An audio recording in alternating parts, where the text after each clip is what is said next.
Ask Reddit. What's something you don't think you'll ever do again in your life? Number 1. Trust the electric company to trim the oak trees in my front yard. They chopped down 2 mature trees and left the firewood in a giant pile in the driveway as a favor. Fuck you, Duke Progress Energy. Fuck you. Number 2. Hopefully, chemo. In remission for 3 years now, still going strong. Edit. Thank you for all the love. Keep going. Number 3. Lining up early in the day at a concert with general admission tickets so I can get to the front row. Then never leaving that spot for the entire concert so I can hold my spot while the main act performs. Number 4. Get married. I lost my husband to cancer 7 years ago when he was 48 and I was 45. I can't imagine ever loving someone that much again. Number 5. Feed my dog puppuccinos at Starbucks, his farts in the car after death. Death by gas. Number 6. Cocaine. Edit. I have not done it for over 30 years. I was hooked for a couple years in Florida when it was everywhere and dirt cheap in the 1980s. The thought of it now nauseates me. Number 7.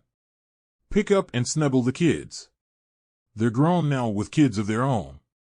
Another Redditor answer, my 17-year-old was having a rough time and she asked me to come cuddle.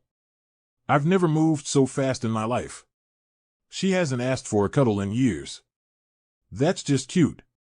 Number 8. I'm 39 and I took my 80-year-old neighbor to see Barbie yesterday.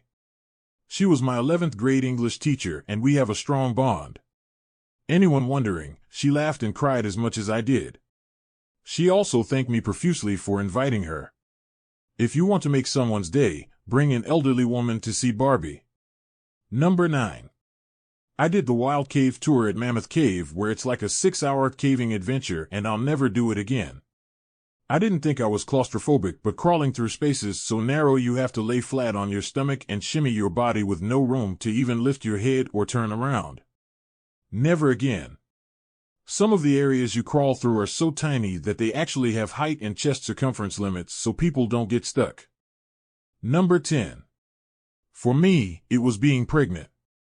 If it was just giving birth, I could do that again. Your body knows what's coming and it's honestly fine.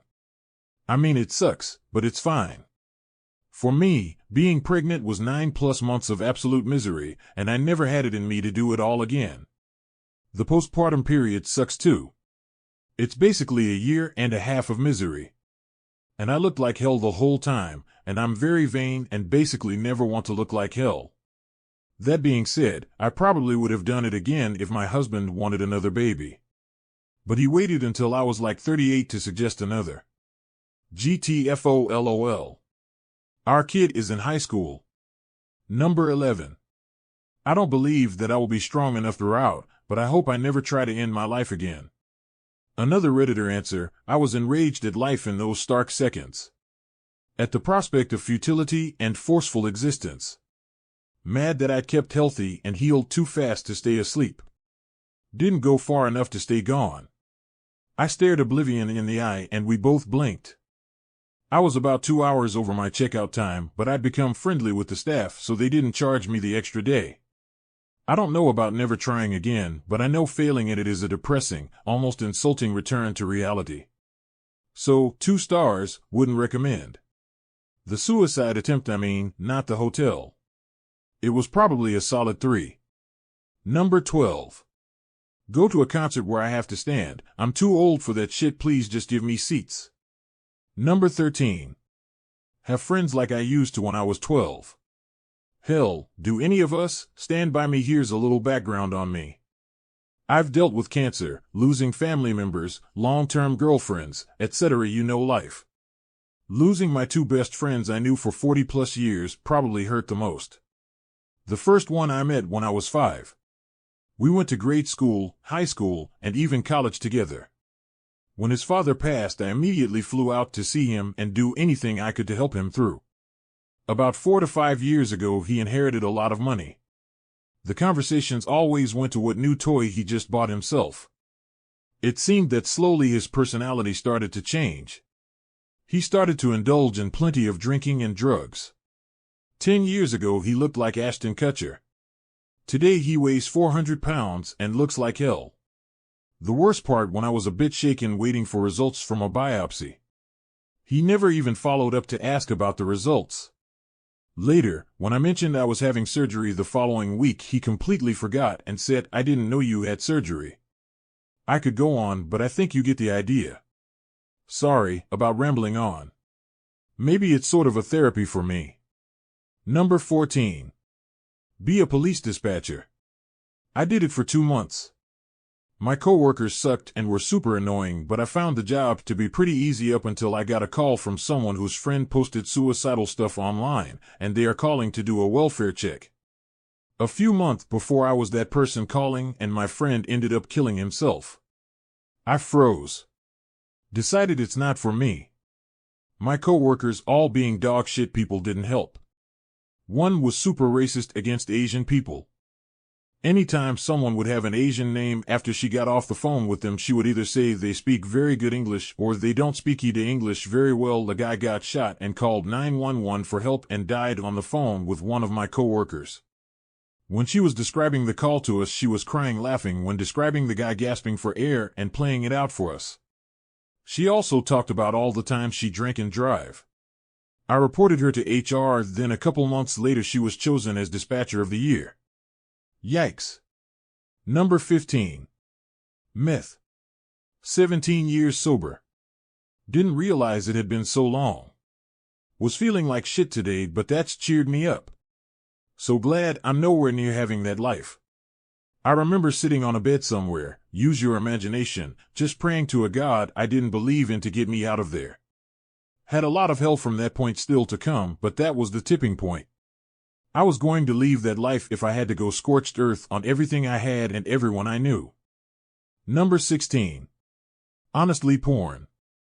I'm only a teenager and it definitely made my life worse. Haven't been on there since last August. Quitting definitely made me happier and changed my life for the better.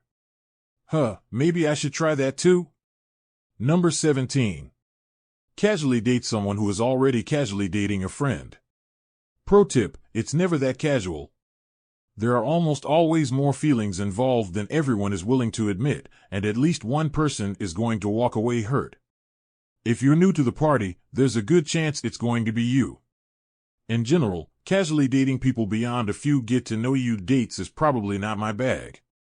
Good chunk of that is on me. I need to build up my confidence, but I'm just not a competitive person, and have no interest in trying to win over a gaggle of guys. Take him, I'll find someone else, or I won't. Number 18. Accept someone cheating on me, hopefully.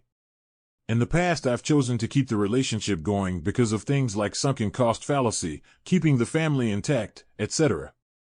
But it's just not worth it. The price I paid and still pay every day is too high, and in the case of my now ex-wife, the cheating didn't stop. Number 19. Browsing Reddit while procrastinating. Oh wait. I feel ya. Number 20. Smoke weed. I was using it for a long time to help with my sleep disorder since it helped to make me sleepy. And after about a year of daily use, I started to cut back, and that is when I found out weed has some wicked withdrawal symptoms. It's been about a month and I am doing way better, back to around 95%, but I know some can go through it for up to a year.